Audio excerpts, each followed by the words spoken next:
او یو تذکرۃ الاولیاء یو کتاب دی فرید الدین عطار رحمت الله تعالی علیه هغه یو واقعه ذکر کړی د مالک ابن دینار والا لوی صاحب تیر دی مالک ابن دینار رحمت الله تعالی علیه پریکټیکلی دغه خلکو ما او تا ته په معاشره کې دا خودلې د چې غوسه خلک داسې کنټرول کوي او په دین باندې او په حدیث او په قرآن باندې خلک داسې عمل کا مالک ابن دینار سره ویش د مبارک چې په کوم ځای کې اوسېده ویش مالک ابن دینار رحمت الله تعالی علیه ته مخامخ د یو یهودي کور او چې دا اوریدلی و چې مالک ابن دینار رحمت الله تعالی علیه دا یو ډېر لوی سړی دی مسلمان دی مسلمانانو کې دا صفاتی او دا صفاتی هغه یهودي څه شی وکړه د خپل د کور د ګندګۍ چې کوم لینډ او پیپ دی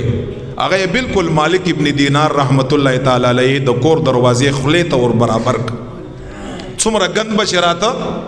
مالک ابن دینار رحمت الله تعالی علیه دروازې ته بغورځېده ما استا سره بم څوک داسې وکړه موږ خو پښتانه یو بیا وسبه خامخه کوو مالک ابن دینار بچ کله کور نه بهر راووه د ګندګي به پرته وه لاسونه به یې راونغاړل لاسونه به یې رابنډې که او صفایي دپاره به یې هغه څیز راواخیسته ټوله صفایي به یې وکړه او بهر به لاړ روزانه هغه دغه پیپ د ګندګۍ راتېر کړی کور ته او دی روزانه سحر راوځي صفایي کوزي اخر کې یهودي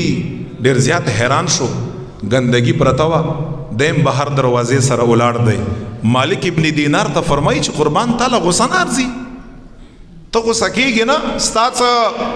احساسات او جذبات نشته څومره وخت نه دا ګندګي زه اچوم او ته سحر په خاموشۍ باندې راوځي هغه صفا کړي او لاړ شي نه څه داسې بد ریئکشن او نه بل داسې څه خبره تعالی غوسه نه ارځي دی مبارک څه ورته فرمایي چې صاحبه غوسه راځي راله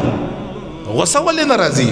بیا خو زه انسان نه یم چې زما جذبات نه غوسه راله راځي خو رب لا یزال د نیکانو صالحانو متعلق دا فرمایلی دي چې ما نیکان صالحان هغه دي چې کله غوسه شي دوی خپل غوسه کنټرول کوي دغه آیات الله جل جلاله په قرآن کې نازل کړی دی نو دغه آیات چې کلم زره وزم او ماله غوسه راشي رب لا یزال دغه آیات راته مخې ته ودرېږي او په زړه کې ووایم چې ځکه چېرته خدای پاک په دغې غوسه باندې په نیکانو صالحانو کې شمار کړي